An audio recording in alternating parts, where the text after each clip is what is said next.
Hello, hi, welcome to another live session. My name is Linda from ITTT.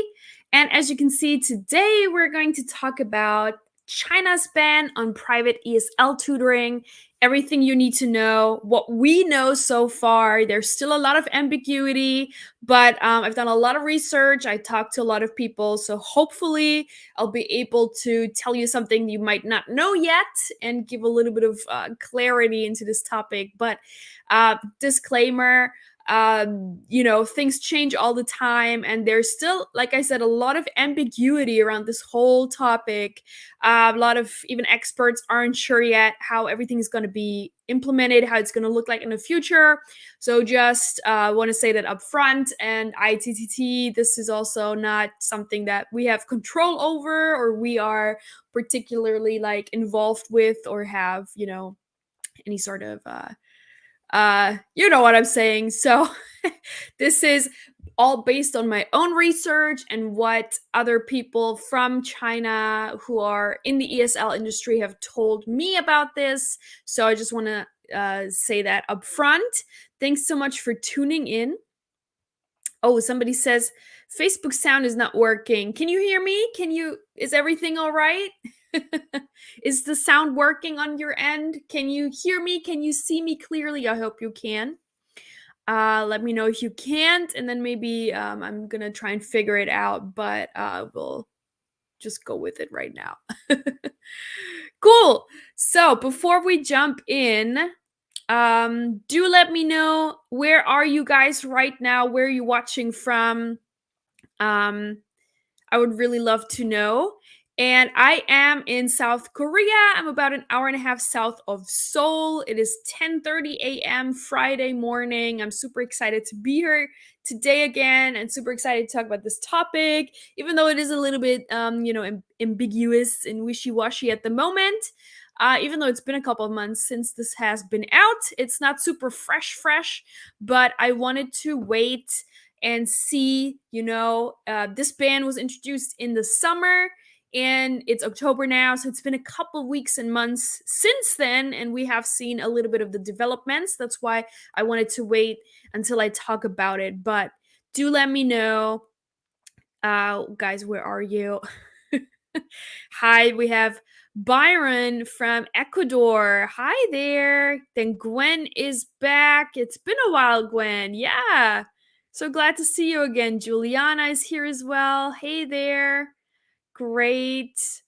Okay, Adam, everything is clear now. I'm glad. Good. We have someone from India. Ooh, and also Zaka from India. We have Carlos from Punta del Este in Uruguay. Awesome. And EG from Dubai. Cool. Very nice. A pretty international group here everywhere around the world. That's awesome. Thank you so much for tuning in. Also Ara from Mexico. Awesome. Cool. Very nice. So I guess you're all here because you're super curious about what's happening in China. Gwen is tuning in Malaysia. Great. Thank you so much for being here. Yeah. And as always, I like to say, please don't forget to like and subscribe. You're already here on our Facebook page, on YouTube. Don't forget to like and subscribe because we share a lot of content every day, not just our live sessions, but we do go live twice a week. So I also recommend you tune into that and subscribe and like our page, so that you get notified whenever we do go live and you know in advance what we're going to talk about, so that you can then, turn on that notification so that you're reminded when we go live and you can participate. We also have a lot of people watching the replays, but obviously if you watch the replay, you can't ask live questions, right? So I highly recommend you tuning in live so that you can also add your own thoughts and ideas to the mix. Also, as always, we have a 30% off opportunity during our live sessions, only during our live sessions, very special. You can scan the QR code in this upper right-hand corner. If that does not work for you, no problem. We have a link that you can also use, which looks like this. It ends in Facebook Live minus Linda. looks like this. You should see it in the comment box now. You can click on that, and then if you apply through this link, you get 30% off any TEFL or TESOL course from ITTT. Also, if you're listening to this as a podcast episode, this link will be in the description, in the podcast episode description. We do have a podcast. As I always say, we turn our live episodes, our live sessions into podcast episodes like that. So if that's something that you're interested in, you can check out our podcast. It's called the TEFL and TESOL podcast by ITTT. It's on all major podcast platforms, iTunes, Google Podcasts, Spotify, you name it, we're on there. You can check that out. Good. So that's the intro spiel, I think. That's about it. And you already told me where you are, so we got that down. Don't forget to like and subscribe. We got that. Good. Okay. Perfect. Then I think we're ready to jump in. There will be a Q&A section at the end, as always. If you've watched before, you know how it works. But also at any time during this live session, feel free to add your comments. You know, if you are maybe teaching in China, you taught English in China, you are in China right now, or you know anything else that you want to add it. And also just ask away at any time. Feel free. And then at the end, during the Q&A, you can ask any other questions that you might have that maybe don't fit with today's topic. That's usually how I do it, and it works. And I always say, don't be shy. There are no stupid questions. I like to have a conversation. I like to engage with my viewers. I don't want it to be just me talking. I want to have a conversation with you guys. All right. Okay, cool. Then let's jump right in. I always make myself a little bit smaller. I'm still here. I hope you can still see me so that you can see the slides. I have a lot of information prepared coming your way today.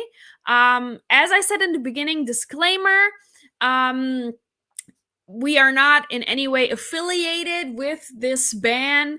We are just reporting on this ban. It's information I found from speaking with ESL recruiters, people who are in China, teachers in China, but also from a lot of news articles reporting on this issue, okay? So things change all the time. And like I said, there's still so much ambiguity around this whole topic. So we might not have all the answers that you're looking for. I also have a lot of more questions about this that I don't have answers for, and we were not provided any answers yet. So today what I'm going to tell you is just everything that we know so far about the situation, okay? All right, so let's start. And I just want to introduce myself real quick before we jump in. I think we have a lot of new people here watching today. So my name is Linda. I'm a travel writer and content creator under the name Linda Goes East. You can also find me at lindagoeseast.com and on Instagram at Linda Goes East. I love sharing a lot of my photos on Instagram. So if you're interested in that, I'm from Germany in America, but I am based in South Korea I've been based there for the past 6.5 years. And before that, I also lived in China, actually. And I also taught English in China. I lived in China first in 2012, and then I went back again in 2014, and I taught there. But a lot has changed since then as well. And also, obviously, this new ban, it's all fresh. So just keep that in mind. And then also, I am a TEFL and TESOL marketing professional for ITTT, which stands for International TEFL and TESOL Training. And you can find ITTT at teflcourse.net and on Instagram at International TEFL Training. And we are a leading TEFL and TESOL course provider worldwide. And I know that many of you watching are already a ITTT TEFL certified or TESOL certified, or from a different provider. So that's awesome. That's your first step towards teaching English abroad. So good. And so why is this ban interesting? Because China used to be the biggest ESL market there is, right? China is so big. Their English education industry is very, very big as well. We're going to talk about it in just a minute, but that's why this is such an important thing for us in the ESL industry, because now things are looking very different. Things changed literally like overnight from one day to another. A lot of, especially online teachers, have lost jobs from one day to another. I've read many articles from people, especially people in North America, teaching. They were teaching English to Chinese students, and from one day to another, it just stopped. So a huge part of their income just ceased from one day to another. So it was a huge shock for many people. Many people have lost an important income avenue. And so that's what we're going to talk about today. But first, let's see what's the fuss all about. So, what is this ban exactly? It's just always referred to as the China ESL ban or the foreign teacher ban, the online teaching ban. But what does it actually say? What does it actually? What's it actually called? And who does it actually affect? Right. So that's what we're going to talk about first. So let's see. The policy is officially called Opinions on Further Reducing the Burden of Homework and Extracurricular Training for Students. This is the translated name of this policy that was introduced by the Chinese government in late July of this year. And it affects students from grades 1 through 9. It bans tutoring on core subjects such as Chinese, English, and math, late at night, on weekends, and during school breaks. And it also prohibits hiring foreigners based outside the country. So those are the most important things about this policy, right? So as you can see, it does not only include English, it also includes other subjects. So this does not only affect foreign ESL teachers, but it also affects a lot of local Chinese teachers who work in after-school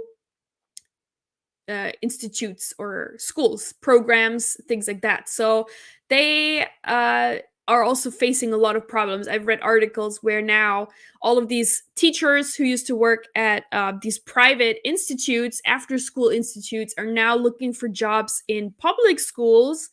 And there's this one position for, can't remember, it was math or what subject it was. It was not English, but it was like math or science or something. And they have applicants, they all hold PhD degrees and they cannot find a job. So it's a very bad situation, not only for English teachers, but for a lot of other teachers in China as well, local teachers as well, because of this. So this is what it looks like. This is what it's called officially. And let's see how this will affect ESL online teaching, because that's what we have heard the most of first. So first, what you need to know about China's ESL market, what I already mentioned in the beginning, it's huge. So there are 400 million people learning English in China today, booming. And also, the ESL industry in China is worth $120 billion. It's a huge industry. And it also gets a lot of foreign investment coming from companies or investors from all over the world. And this also has an effect and is connected to this ban. I'm going to talk about that in just a minute. But yeah, so it's a ban on private ESL tutoring, but also other subjects, as I mentioned. But basically, companies that profit from teaching school curriculum subjects, including English, and private tutoring companies will be unable to hire foreign teachers from overseas. So that's how it is affecting at the moment.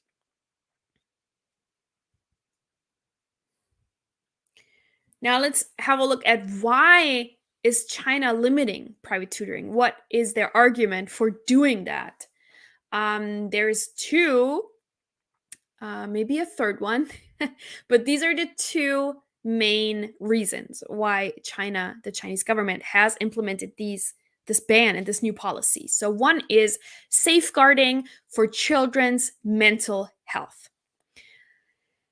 If you have any experience with China teaching Chinese students, or this is actually not only China, but also it happens in Korea a lot as well, and in Japan. But Chinese culture and education are incredibly competitive. When I was there, I taught young children, and many of them were going, to uh, school and private schools from a very young age, and then they would go to all of these after school programs. They would do English camps and English class. They would have a tutor. They would also learn how to play the violin and the piano and all of those things. So it's very competitive because everyone wants to make sure that their child has the best um, opportunities of getting into the best university and then the best job at the best company and so on. So this is why it's so competitive for these young students. And the government says with a severe reduction in ESL lessons or in after school lessons, children have more opportunities to relax and behave like children. So they want to let their children be children and reduce the stress on their young children in China. And on the other side, it's also an incentive to help families. It's a huge financial burden to pay for all of these extracurricular lessons and the private tutors. It costs a lot of money. And also this the tuition, along with the high cost of living in big cities where everybody wants to live. Everybody wants to live in the big city. People are moving away from the countryside to live in the big cities because there you have access to good education. But the cost of living is so much higher. So it's a huge financial burden. And so a lot of families are reluctant to have more children. And there's actually a lot of people now in China that don't want any children because they're so expensive. And this is not only obviously China, it's a huge global phenomenon, right? So, but this is why they're also introducing this. And so they think that in restricting private tuition, they will also fight a declining birth rate. And China is struggling with this a lot at the moment, a declining birth rate. So this is what the government has said as an argument why they introduced this ban. And it's good, right, that they care about the kids' mental health and that they're trying to limit this, right? But obviously, it's not so great for all the teachers who work in this industry. So that's what's happening at the moment. Yeah. And Juliana says, yes, actually, children do not have any free time. Yes. Yeah. It's very sad. Especially when I was there, like I said, when I taught at a private English language institute in China. And all of those kids, they would come to this institute and then they would already have like their ballet bag where they would go after this English class, and then they would go to piano class, and then they would go home and they would have all this homework they would do until after midnight, and they're only 6 years old. So it's very crazy and very competitive, and definitely, so this is a good thing, right? Then we also have Liturg here who says, hi, Linda, this is an interesting topic.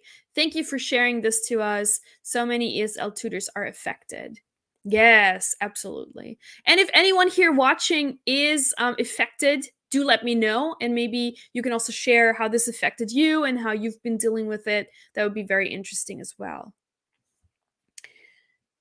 Good. So then let's move on. Let's see what is up next. Yeah. So this is what we're going to talk about now. How will this affect online ESL tutors, or how has this already affected online tutors?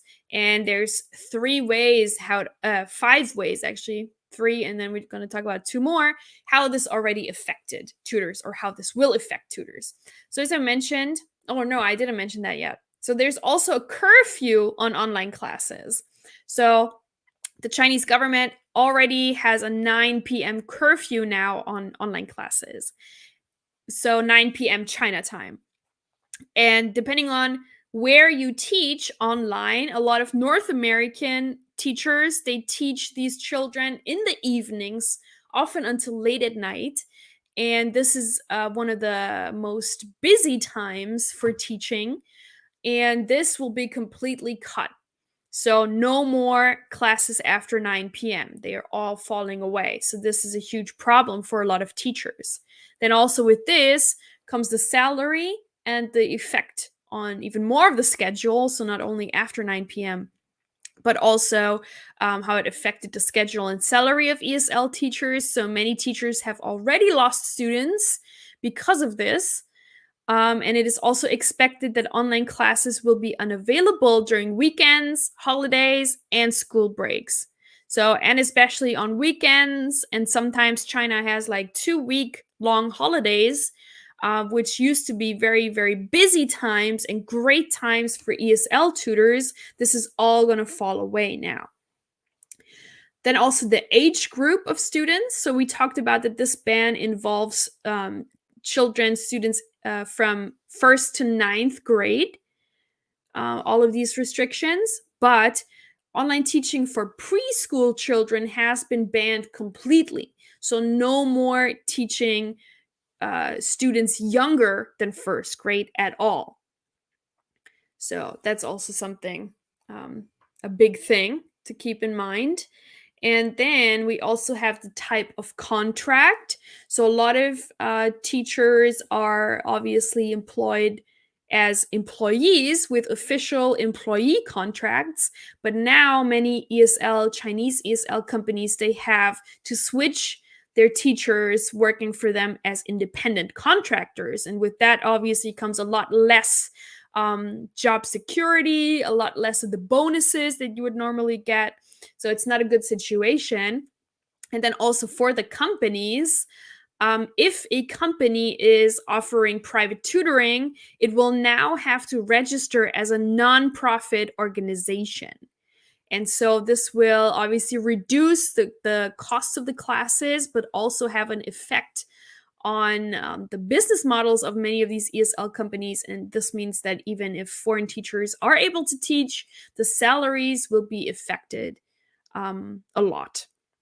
So those are the 5 biggest things how this will affect or has affected online ESL tutors already. So a lot of changes here, a lot of stuff happening. It's, yeah, and just from one day to another. It's just crazy to think. Now let's talk a little bit about the affected Chinese companies. And as you can see, lots of ambiguity. So still, even months after, there's still lots of ambiguity. And some companies are looking for loopholes. And so I read that it may be possible that some companies are also exempt from the new Chinese regulations, especially if they aren't teaching curriculum-based subjects. So what I read a lot, that if they're only teaching, for example, speaking, then this would not fall under the new policy. But a lot of these have textbooks and full like English lessons with grammar and all those things. So this would be affected. And here are 3 companies that have already been affected hard. Go Kid is one of them, and they have completely halted and suspended teaching Chinese students from August 5th. So they're not doing anything anymore. Also, Zebra English here, they have completely halted their recruitment, and they will not continue developing their business due to the recent policies. They will also not do anything anymore. And then we also have Palfish, which is a big one, and they have had to cut teacher pay, and they also reduced their staff. So very bad for a lot of these companies. But there are 3 positive examples of companies that are inspiring hope in this situation, and that is Dada ABC, that is VipKid, and also Magic Ears. So what they're doing is their foreign teachers will be able to deliver lessons to Chinese students who have already paid for the lessons. So that seems to be okay. If they already paid for the lessons, then they are able to teach until they expire. And that's why many parents, they actually already pay for lesson packages months in advance, and in some cases even a year. I read in one article that one parent, one mom, she after she heard about the ban and everything, she actually paid for 500 lessons up front so that her daughter would be able to take those lessons even after this ban. And that was like $12,000 worth of lessons. And that's 1 year's worth of her salary from her town. So it's incredible. Well, how also the parents are worried and suffer and really try to do everything to ensure that their kids can continue their lessons. It's really crazy. Um, so this way, the students will still have the opportunity to finish their paid lessons, and teachers will also be able to deliver these lessons for the time being. So this is kind of this ambiguity, this gray zone that we're in at the moment. And who knows how long this will go, because I imagine 500 lessons, that's going to be maybe another year or two until they run out. I'm not sure if that will be granted. That will be okay. Um, I've also read that a lot of parents are now because one school actually shut down. It was a private institute in some, I can't remember which city, but they completely stopped due to this ban. And a lot of parents are actually now suing these companies, these schools, these institutes, because they already prepaid for their lessons, but the school's already shut down. So that's a big problem now. A lot of lawsuits going on between parents who already paid for lessons, but the school shut down. So it's a bit of a mess in many different areas. Then yeah, we also have VipKid here, who's a big online platform, and they are actually exploring a lot of different business avenues, which they say could minimize the impact caused by the new Chinese regulations. And they are expanding their international market outside of China and are recruiting new teachers. Because remember, this only affects teaching Chinese students, right? So if a platform has Chinese students, but they also have Korean students, Japanese students, French students, whoever, they are not affected, right? It's only Chinese children, right? Children. That's also important for later. But so there is hope. It's not all lost for sure, right? But as you can see, it's a very complicated situation. And even some of the schools, they don't really know what's going on. So they're trying to find ways to continue to develop in different avenues. It's a very interesting time at the moment, for sure. Mm. Has anyone worked for Dada, ABC, VipKid, or Magic Ears? I would be curious. Or also these three, so GoGo Kid, Palfish, Zebra English. Has anyone watching worked for any of those before, or is working for them, and how is the situation? I'm very curious. I'm also teaching online, but I teach on a non-Chinese platform. So I haven't really felt anything. And I teach mostly adults, so it doesn't really affect that anyway. But yeah, it affects a lot of people for sure. I read an article about this one girl. She's a digital nomad, and she worked for, I can't remember which platform it was, but a Chinese platform. And she was in Peru at the time, um, and working. She works, that's her job, working online for this platform while traveling the world. And from one day to another, while she was in Peru at the time, she just got a message that, yeah, this is all over now. You can't teach anymore. We're shutting down, basically. So she lost all of that from one day to another. This lifestyle that she created. And this is actually something I talked about a few weeks ago in one other live session, about how you can become a digital nomad teaching English online.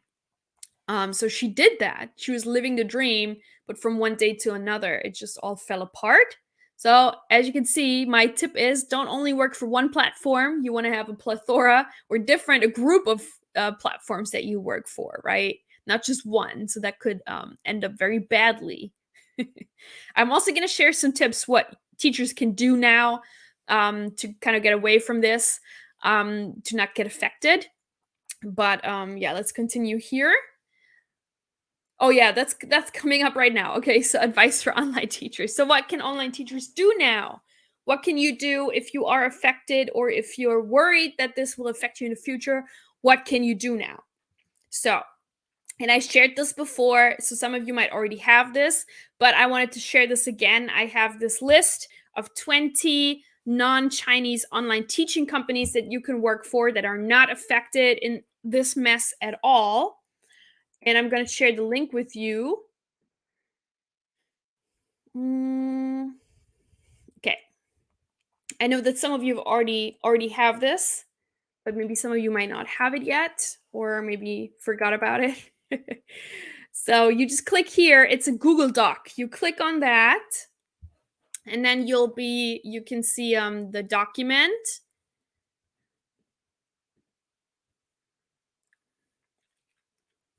And I'm just going to share my screen so I can show you better. But yeah. Okay. Okay, yeah, so this is what it looks like. And I see a lot of you have clicked on it now.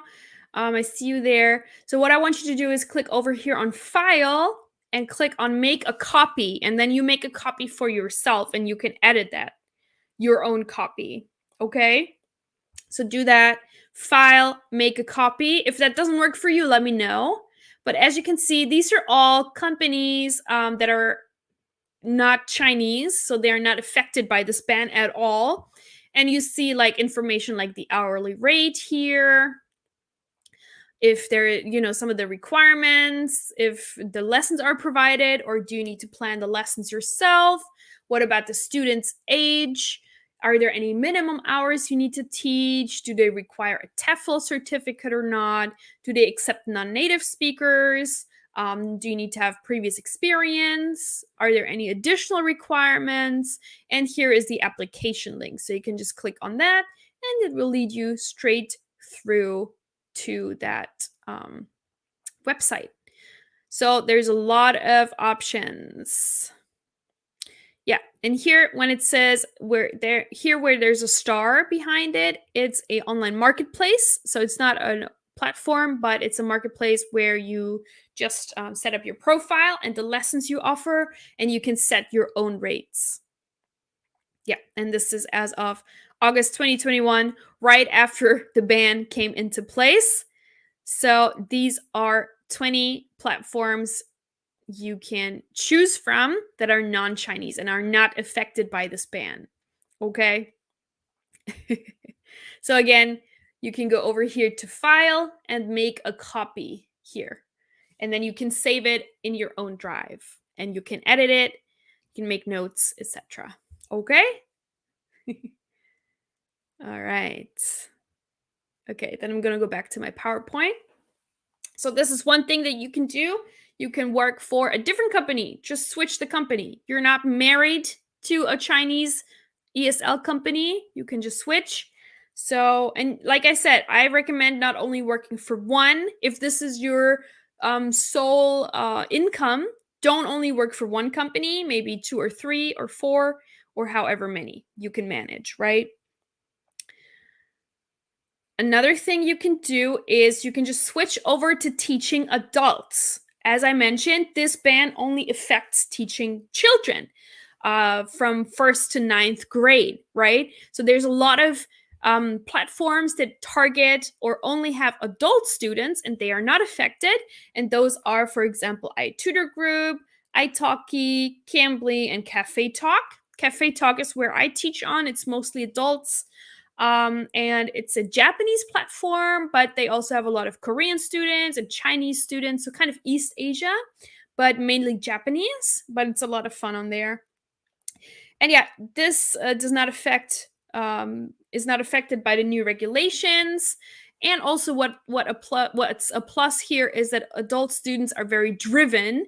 They are very motivated compared to children. And they, most of the time, also have a basic knowledge of English. So it might actually be a little bit easier to teach adults compared to children.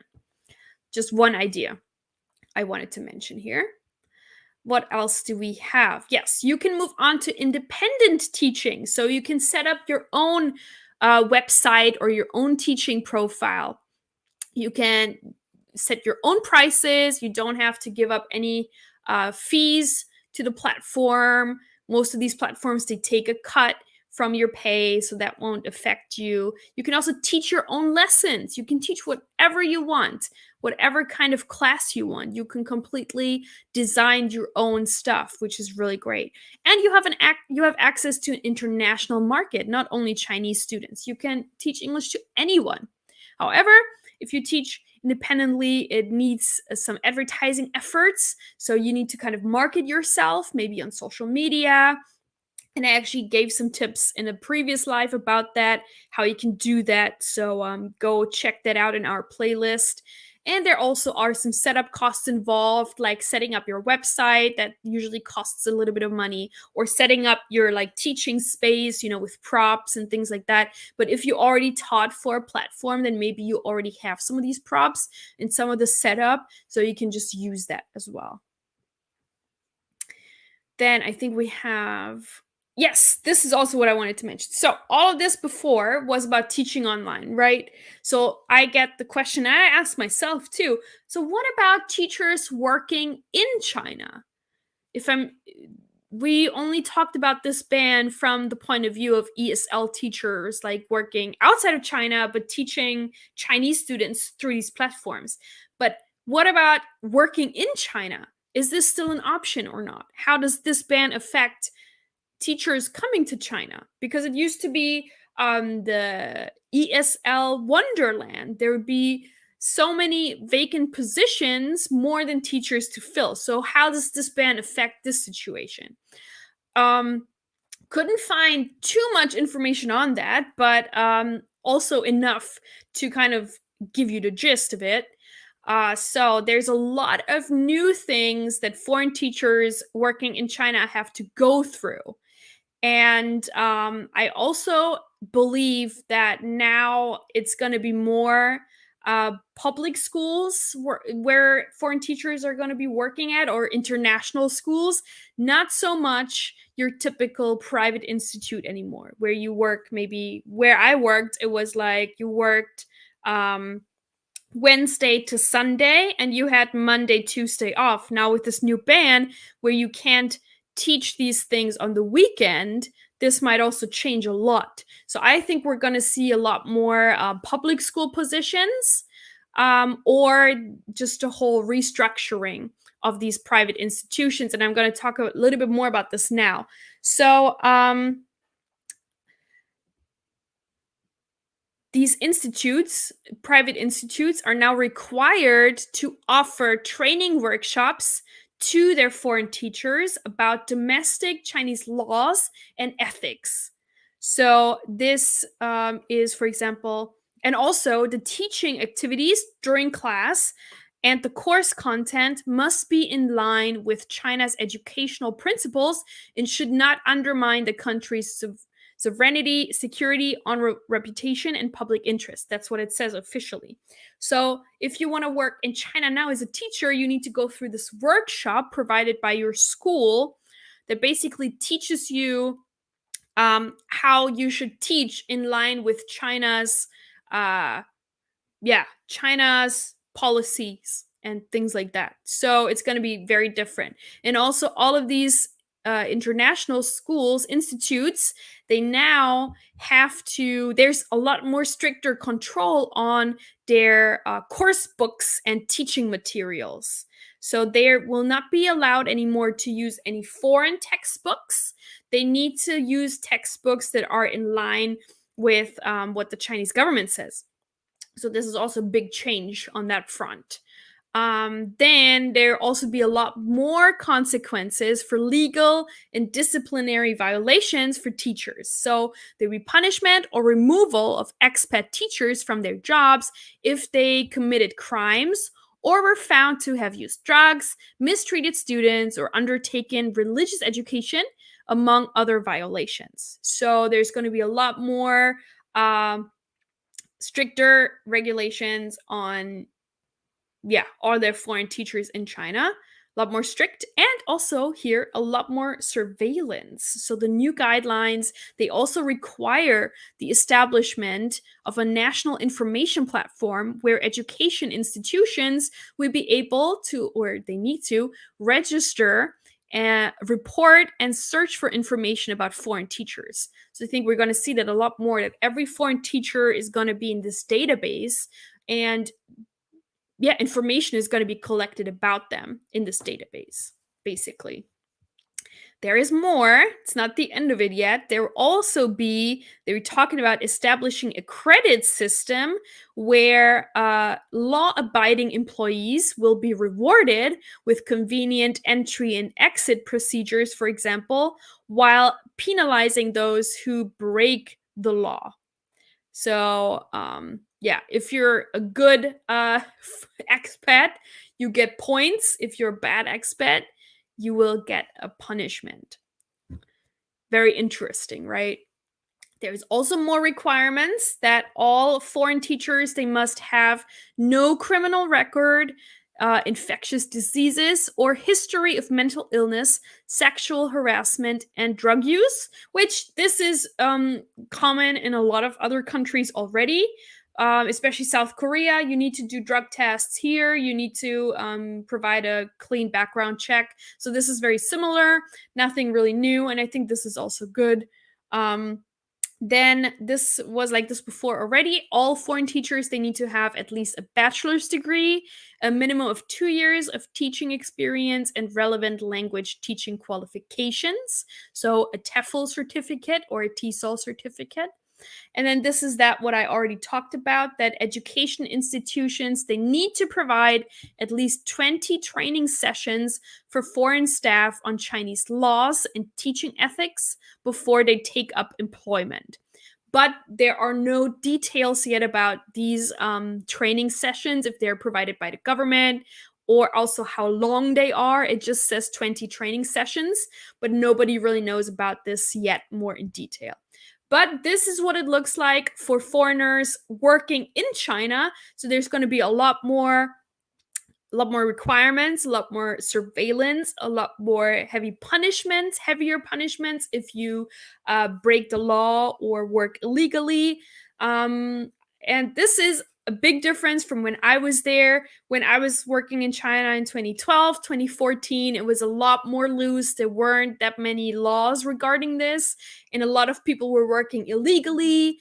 A lot of people were just working on tourist visas. A lot of people did not have a TEFL certificate. They were faking TEFLs, or so that those people who actually worked illegally at a school, sometimes there would be checks, but usually the schools then would bribe those officials who checked the school, or I think sometimes even the officials would let them know in advance they were coming so that they could send the foreign teachers home and things like that. So the Chinese government is really trying to kind of put a stop to all of that, because this industry is becoming so big now, or has become so big now, that they just don't want it.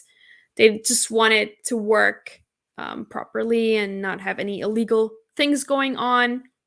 So that's one side.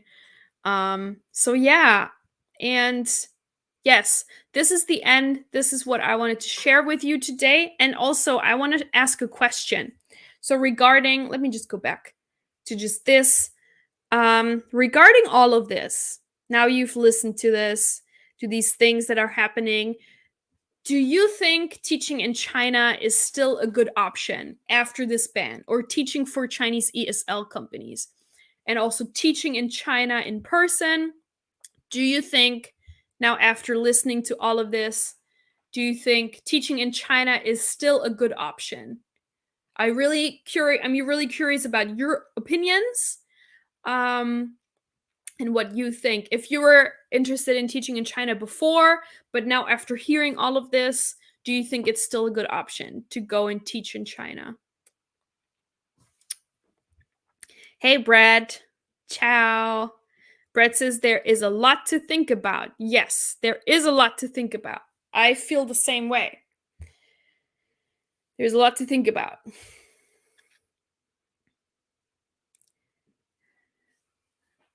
Gwen says, thank you so much. This was incredibly informative. Oh, I'm glad. So, do you think teaching in China is still a good option or not? Morgan says, I think not really. Juliana says, I always do not think that this is a good option. Yeah. Brett says, still interested though. Yes. I mean, China, I think, is still going to be a big ESL market after everything, but you definitely need to compromise, if you really want to go there. Um, you know, are you open to dealing with these new things? And if you're open, if you're okay, with compromising and dealing with all of those new things, you're probably going to be okay. You're going to have a great time. But if you're not on board with these additional things now, then probably China is not for you anymore. All right, Gwen says, I missed part of your life due to my Wi-Fi. Did you happen to cover how this impacts language schools? Yeah, yes. So probably these language schools, what I was saying is that those language schools that were for-profit organizations, they now need to register as non-profit under this new ban. And that means the salaries for teachers will be significantly lower than what they are now. And probably the working hours will be very different. And they need to provide all of these additional trainings now for foreign teachers. So maybe that will also deter a lot of institutions from hiring foreigners. But again, having a foreign teacher in your school is very important for a lot of these English institutions because that's what Chinese parents want. They want their children to be taught by native speakers, or English foreigners, basically. So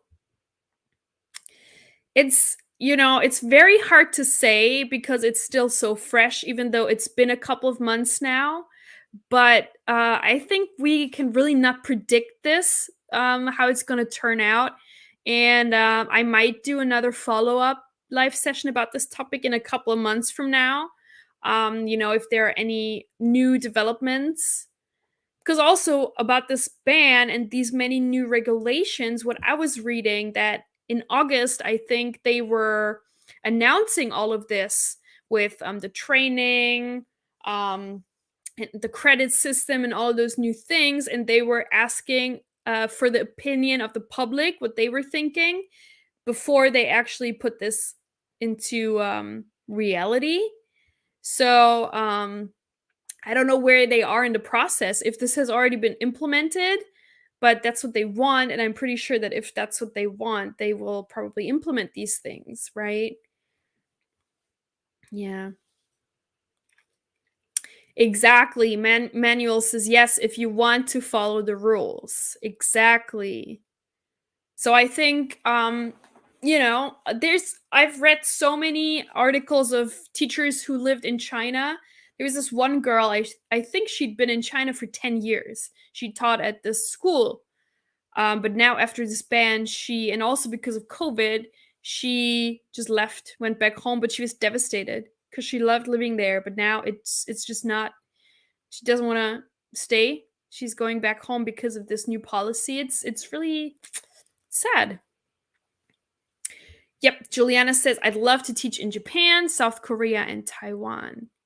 Yeah, so those are also places. Oh, let me just go over to the Q&A now. Those are all places, that are still very stable. Even though I'm very curious to see, because South Korea, I know because I live here, is also very similar in terms of the competitiveness for children here. So a lot of people were speculating that maybe Korea will follow suit with similar things that China is doing, but I personally don't see it yet. I don't think that that's going to happen, in my opinion. But nobody expected that was going to happen in China either. So you just can't know. And I think we just need to observe, keep watching the situation, and then go from there. Carlos says, I'm not interested in teaching in China, but for those interested, I think it is still a good opportunity. Why not? Yeah, I agree. Especially, this is always what I say. People are sometimes too worried about going abroad to teach. But I mean, if you don't like it, you can always leave and come back home, right? So you can try it out. And if it's for you, it's great. And if it's not, you can just go back home or you can go somewhere else. Like, you don't need to stay in this place, right? So, and 1 year, if you sign a contract for 1 year, that goes by really fast. 1 year. So, Gwen says, I predict once Chinese families settle in with a new way of getting English classes, the industry will be back to booming in no time. I would keep an eye on it for a couple months more at least. Yeah, exactly. That's what I'm thinking. But I've also read a lot of articles about now, because of this ban, there is a huge uh, ESL black market. Because the thing is this, with all of these Chinese platforms, they connect the teacher with the student, but for example, the student and the student's family, they only know those teachers by the first name. So for example, teacher Linda, in my case, teacher Linda, they don't know any other information. They can't contact this teacher directly. And now, because most of these teachers maybe don't work for this platform anymore, they really want to get in touch with that teacher and just keep continuing with their English classes, like via Zoom or Skype, but they cannot get in touch with that student, with the teacher. Maybe because they don't, they only know the first name, but also because you need to think about this. There's no Facebook, there's no Twitter, there's no YouTube in China. And what else? There's no Google in China. All of this is blocked because the Great Firewall. And so they're really isolated, and there's no way even for getting in touch with those teachers in America. That's a big problem. So those parents are so eager, because one teacher, she was saying this happened from one day to another, and she had no opportunity to say goodbye to her students, and she had a great relationship with her students, and she was really sad because she couldn't even say goodbye to her students. And for those kids, a lot of those kids, they really enjoy learning English with their teachers in North America or wherever, and they want to continue doing that. But because of all of these things, they can't even get in touch with each other.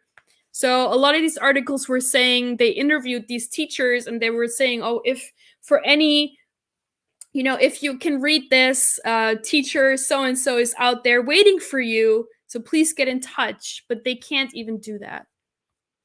It's kind of crazy. That's why China is so interesting, and that's why I also was so interested in China, because it's a very different country and system and everything, because they have all their own things, right? They don't use Facebook, Instagram, all of those things. They have their own Facebook, and it's just Chinese people. And then also WeChat is like the WhatsApp for China. So they were doing like WeChat classes. Oh, and also, even if they had these black market ESL English lessons, there's even no way for the parents to pay the teacher, because PayPal, Venmo, all of those things don't exist in China. You can't have a Venmo account in China. So it doesn't even, you couldn't even pay your teacher, because everything goes through Chinese systems. So it's very, very difficult. And also at the same time, for foreigners to register, like for WeChat, it's also very difficult, especially if you're not in China. I don't think you can even register. I'm not sure. But also WeChat Pay. So it's just really like the Great Firewall is also making a stop to all of this and blocking that. So it's a big problem. Here we have Imi, who says, hi, so for non-native speakers, is it possible anymore? What about Japan in this case? Yeah, I mean, I think for non-native speakers, it is still possible. But I just think for China, we should probably wait and see what happens in the next few months to be sure. Japan, yes, is great for non-native speakers, especially the JET program, which also accepts non-native speakers into their program. So that's really great. So I recommend maybe looking into Japan. Yeah. Yeah, and Gwen says that is so sad. That is really sad.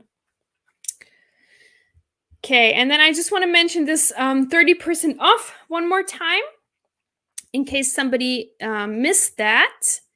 But we have a 30% off discount during our live session. You can scan the QR code to get the discount, or I just shared this discounted link once again here.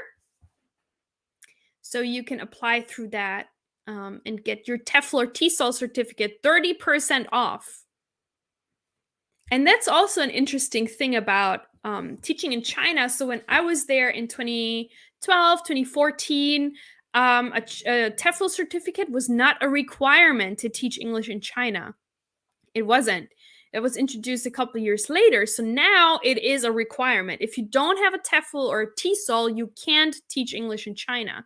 So those are things that are changing all the time. And that's why I always say it's just good to have the certificate in your portfolio for things to change.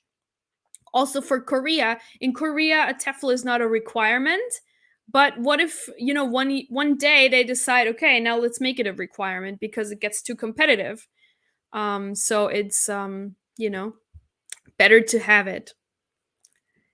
Okay, Gwen says, I have a meeting now, but I'm so glad to have had the time to catch you today, Linda. Great live. You always leave us with so much to think about. Oh, thank you. That's so sweet. Have a great meeting. It was good seeing you again. It's been a while. Bye. Awesome. Yeah, so this was it today. It was very interesting. And like I said, it's very just ambiguous. Lots of things to think about. Lots of things to think about. And we just, like I said, we just need to observe, keep watching the situation. I'm going to keep following it, obviously, keep talking to recruiters there, teachers there to see how this develops. But this is what it looks like at the moment. So, yeah. If there are any other questions, do let me know. We have a little bit more time for Q&A.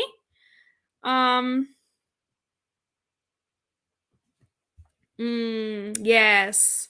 Imi says that's just terrible news for me. Japan is still not fully opened to foreign applications. Yeah. It's a, difficult time right now, for sure. Difficult time. Morgan says, thanks for this opportunity to know more about China. Cheers. Yeah, thank you for joining and for sticking through this live session today. Thank you so much.